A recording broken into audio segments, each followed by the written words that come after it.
TGO, Tom Gruenwald Outdoors, is brought to you by HT, premium ice tackle since 1974. Polar Fire Gear, this is how it's done. Tourism Saskatchewan, Canada's best freshwater fishing. Vexilar, ice fishing begins when you turn your Vexilar on. Kalispell, Montana, discovery in every direction. And these other fine sponsors. Hello everyone and welcome to Tom Gruenwald Outdoors. I'm Tom Gruenwald. We're fishing in the beautiful state of South Dakota, which right now also happens to be really cold. The ambient air temperatures right now out here are running between minus 20 and minus 25. Wind chill factors are approaching minus 60. Now those conditions are downright dangerous really to come out and fish in. Exposed skin can freeze very quickly at those kinds of temperatures. And obviously if we're trying to handle wet fish, that makes it even worse. And it's almost to the point where a person really should not be coming outside and fishing. However, we're really fortunate. I was able to get a hold of my good friend Mike Rogers. Now Mike has a snow bear. And the beauty about the snow bear is a safety factor. Not just the fact that it floats if you break through the ice or have kind of an accident like that. We're not gonna have to worry about that out here. We've got over 24 inches of ice and it's cold. The safety factor we're gonna get from the snow bear today is the fact that it's warm. We can take that snow bear, once we get it off the trailer, we can do all of our fishing from the warm confines of the inside of the snow bear. We can drill our holes, we can skim our holes, we can set up our rods, we can bait and fish from inside there. And one of the nicest things about this is we can also move from place to place without actually having to step outside. That's important because today we're going to be doing some multi-species fishing. Now the lake that we're on has a wonderful population of perch, a few big ones. It's got some pike, also a chance for some big ones. It's also got crappies and there's some walleyes.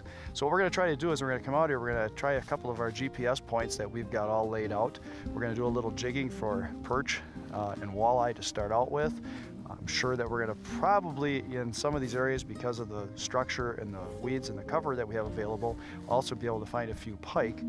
The nice thing about this is, in addition to those species, there's a population of some really, really nice crappies in this lake.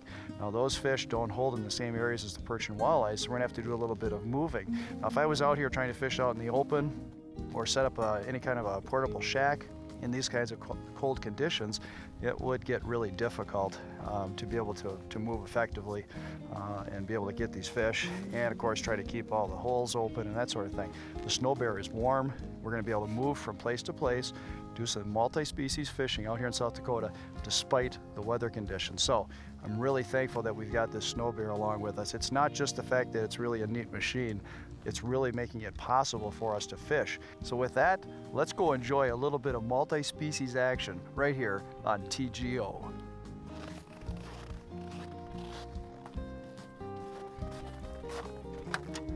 Oh, hey Mike, you look comfortable in here. It's awful cold out there.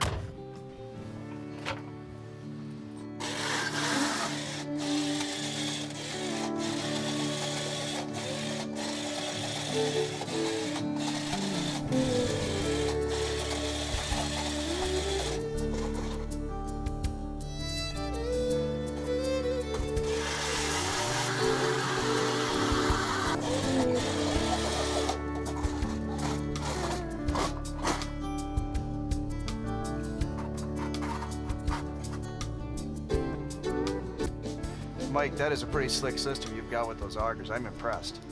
We've tried everything else when it comes to augers, and that's probably about the best system that we've come up with on the auger. Like you said, it's 20 some below zero with the wind blowing 50 some below zero. We're sitting in here in our shirt sleeves. We don't have to leave.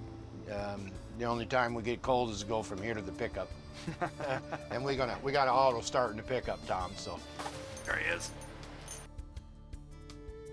Oh, a nice perch. There we go. Baby! No, that's what we're talking. A South Dakota perch, Mike. Look at that guy. This is what you can pull out here. I mean, that's a very nice sized perch. They get a whole lot bigger. I hear rumors of 13 and 14-inch perch coming out of some of these sloughs. But again, the growth rates are so phenomenal. There's a lot of food in the bottom substrate. Of course, with all the little invertebrates and things, and then you got the freshwater shrimp out here in some of these places that really help these perch pack on the weight. But that is what we came out here for, right there. Again, that fish is probably his fourth winter. You know, he's really Yep. And when you notice these fish like this, when they get about 6, 7 years old, they'll get the bump on their head. Sure. Because their body actually outgrows their head. Yeah. Because yeah. they're growing so fast. Yeah. And it just has a big bump here. And we call those the jumbo perch. And you'll see just the opposite with some fish in certain lakes if they're underfed, where you get the big head and the narrower body. That's not something that you usually see out here in these sloughs in the Dakotas. Unbelievable, unbelievable fish. Okay, I think they're starting to move in now. Now we're cranking on them. What is it? What did I do?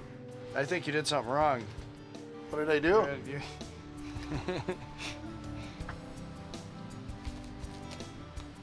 We got just it's like some real light weedy. Yeah, got that old hard moss down there. Yeah, just that sand bottom with this little light weedy Root stuff.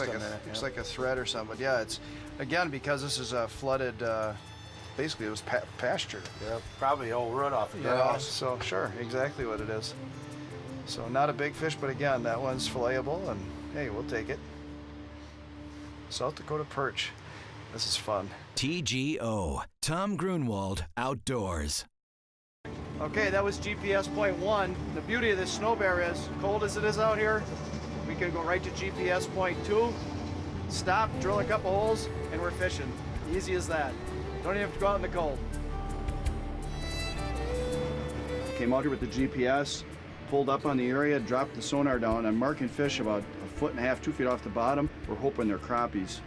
And the nice thing about the Vexilar is it's so sensitive. I can see both the split shot and the minnow as it goes down. It actually picks up both. You can see right here.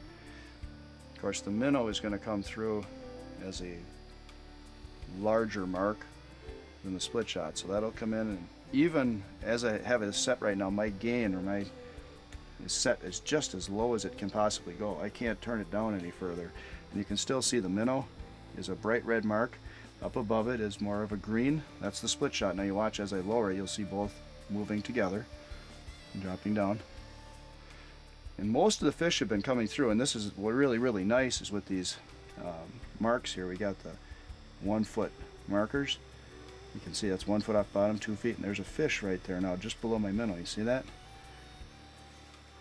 So what I can do now is set up and I can try to drop down. Now he moved since I started resetting, but that's okay.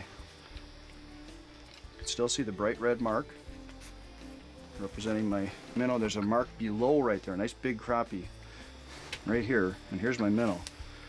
Now what I want to try to do is figure out how I get that fish to bite. Since he started coming in on it while it's just sitting, I'll let it sit and I'll just give it a little movement. Sometimes I can get that mark to come up toward it. If not, of course, I can drop down a little bit, try to come down toward him. Not a real aggressive fish. And again, I can see that on the Vexilar. That fish comes in, it's kind of a green mark. It's on the outside of the cone. Gets darker and darker and darker, turns red. I know he's coming up. Here comes another one right now. And then I can watch how that fish reacts to the bait. Try to raise it a little bit, see if I can get him to come up and hit. We bumped it. Yep, they just are really light. Yes, they are. Now it's possible that the fish may have taken my minnow because I'm not seeing that nice red mark representing my bait anymore. But that nice bright red mark representing the minnow turned lighter to a green, so I can reel this up and rebait. That's just how sensitive that Vexilar is. Let's learn something. Time for a TGO tackle tip. So what I've got is this tiny treble hook. It's about a number 14 or a 16, like I mentioned. I'm just barely hooking that through the tail.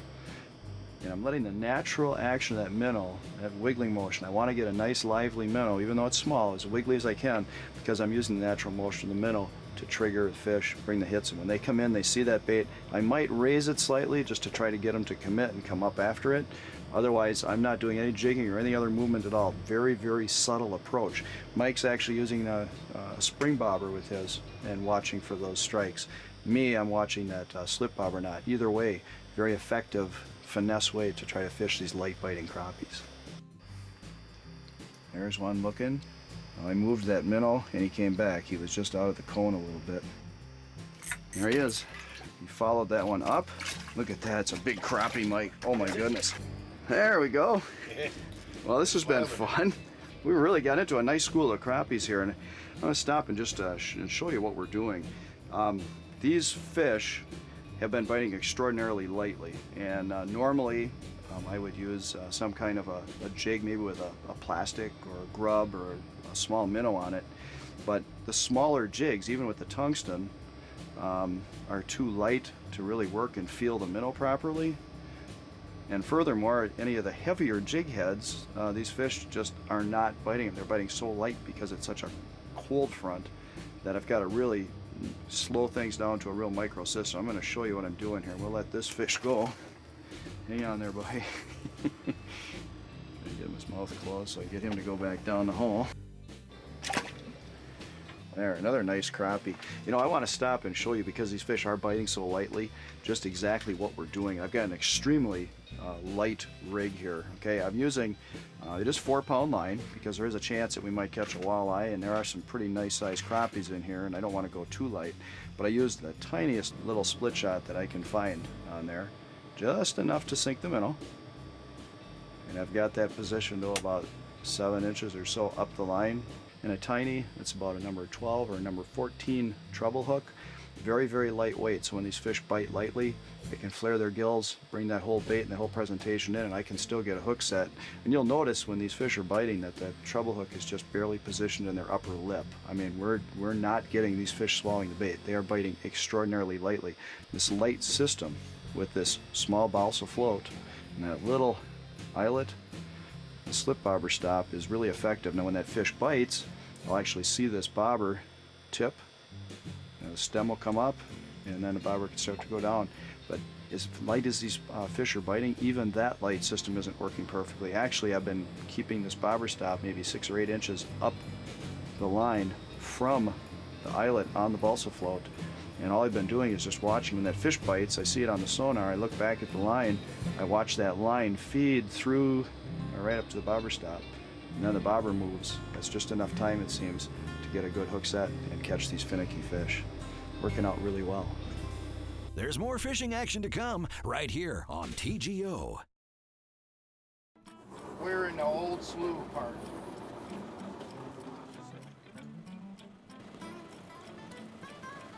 Yeah, see, now we're up at 5, 6. 6 foot. Yep. See where we were at?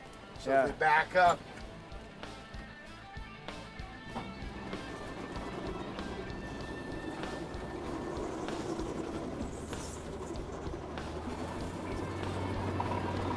So we were right up on the road there on that last one. It's 5 feet.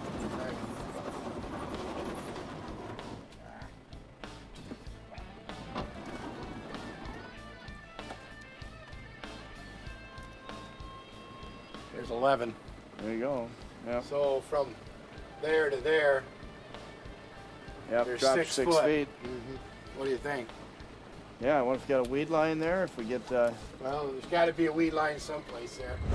it's coming up on it, following it up.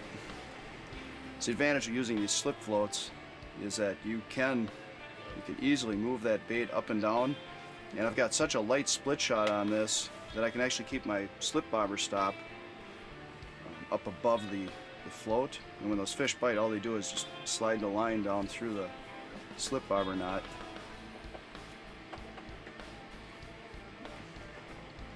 That's a great light, super light bite indicator. And there's still some down there. We'll go back down again. He's up looking at it. They're coming up, so it's a good sign. They're quite active. Get the sloop out of the line here so that doesn't tangle up when I'm trying to reel a fish in.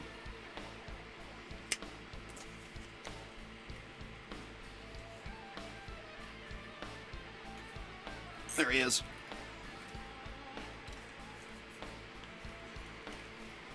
Oh yeah, another, it feels like about the same size, another decent fish. Keep my line out of the transducer cord here. This is fun. Oh, another nice crappie bite. He's a nice one. The trick though to catching these fish has been small and light, just because we're dealing with a severe cold front here. So even though it takes a while to get down to them, I'll tell you what, you look at that, it's worth the wait. Wow. The whole that lake, is a nice crappie. The whole lake's full of those size, and it's, you know, there's some bigger fish, but that's a good standard size of fish we've got going right now. If they feel anything on that line, they will not take it. Yeah, I mean, we're going super, super light. All right, let's see what we really got on this fish, huh? I was guessing about 13.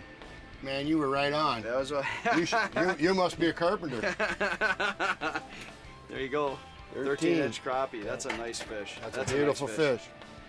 That's a beautiful fish let there. This boy go. Mike's bringing another one up. Look at that baby. Oh, look at the girth on that crappie. Oh, is that beautiful? Yeah, right at that 2 foot above the perch, you're right on the bottom. Yep. And those big old crappies are coming through 3, 4 at a time. Now look at that. Yeah, barely hooked there. He's just a little bump there. Look at that. Yeah. Wow. Look at that. Yeah. Hold that out. Look at that. Look at that, baby. That's how to catch it. That's how to show us how to do it. These South Dakota guys know how to catch crappies, huh? We get 15 of those is what we get to make a good meal, wouldn't they? Oh my goodness, that's more than a meal. Yep. The size of that fillet. Yep. Nice job, Mike. Beautiful. Beautiful fish. We'll put her back to make some more, huh? That treble hook is just barely one of the tines caught the upper lip.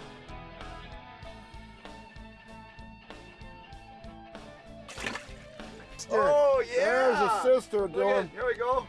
Let's see if I get a grip on that one. We'll hold both of these up. Look There at you this. go. Look at that. I think yours might even be a tad bigger. Look at that. When these fish come through in South Dakota, they really come through, don't they? Telling you My what. goodness. More fishing action online at tgofishing.com. The pro is at it again. There might be another pike. Yeah, I got a feeling you're correct on that. I'm gonna get out of your way. Yeah, it's not a giant fish again. It's like before. You get these, 3-4 pounders, but oh, it's fun. Well, it is when you're losing light line on him, Oh, I like fishing this way. He doesn't want to come bring his head up in that hole at all. He's a little heavier than the last one, baby. Yeah, he's tussling me. Just got to be gentle. That's all you can do. So with that little light 4-pound leader. I don't have any steel leader. I don't have anything. Sometimes when we're fishing in these waters, I'll use a heavier mono or heavier fluorocarbon leader. It doesn't spook the walleyes or the bass or the perch or whatever as much, but still when you catch the pike, you don't lose them. Oh, yeah. Yeah. Oops, missed it. Right in the nose. Again, that's the reason you got it. Yep. That's a little bigger one. Yeah, there you go. Put up a little tussle, didn't he? Check that out. Let's see, just look where that's hooked right there. Right on the outside. That's the only, look at that. See? The only place you can hook him and make that work, because otherwise those little chompers of his are going to get that. That's going to get that That's light about line, a pound bigger than them last two. That's not a bad beautiful fish there. Not a bad fish to catch on that light action gear. I mean, it's just fun to go out there and set the hook on these things. And let them run and fight and play. And again, fortunately with the light bite, that lighter leader didn't get in by the teeth, or even more importantly by the gill rakers, which is really what is more responsible for cutting the line. The backside of the gill rakers on a pike are just like razor sharp blades. You can shave your face with them if you want them. If you can get them off of there, they're just unbelievable. It's bony, and they use that to kind of slice up their bait fish and things that they eat. And yeah, that's why you gotta be so careful when you're handling those things too, so you don't get your finger cut on them. Hey, that certainly was a fun day. I'll tell you what, when I woke up this morning and the ambient air temperature was -20 to -25, and they're talking dangerous wind chills approaching -60, I was getting kind of worried about even coming out here. And those kinds of conditions, if you've got exposed skin, especially in situations like we are where we're actually fishing, touching wet fish, getting our hands wet, it can be dangerous. Exposed skin can freeze literally in a matter of seconds, and it can be a real safety concern and quite dangerous, to be honest. But I'm very thankful. I'm glad that we had Mike Rogers here, was able to come out, bring along the snow bear for us. And on a day when ordinarily I don't think I would have even considered trying to come out here. Yes, maybe we could have been out set up a portable shelter and fish safely with a heater inside, but still, pretty dangerous situation. With the snow bear, we only had to take 5 minutes just to unload it off of the trailer. From that point forward, we were staying in here in comfort the entire day. We drilled our holes, we skimmed the holes, used our electronics to find the depths and mark fish, find places we wanted to fish. And I really appreciate the time you took, Mike, to come out here and join us. I tell you what, South Dakota is a great place to ice fish. There's wonderful opportunities out here. You might want to give that a try. You might want to consider that for one of your places to head this winter or in the near future. Hey, no matter where our trip takes us next, I'm looking forward to seeing you right here on TGO. TGO has been brought to you by HT, premium ice tackle since 1974. Polar Fire Gear, this is how it's done. Tourism Saskatchewan, Saskatchewan, Canada's best freshwater fishing. Vexilar, ice fishing begins when you turn your Vexilar on. Kalispell, Montana, discovery in every direction. And these other fine sponsors. TGO, where it's all ice fishing all the time.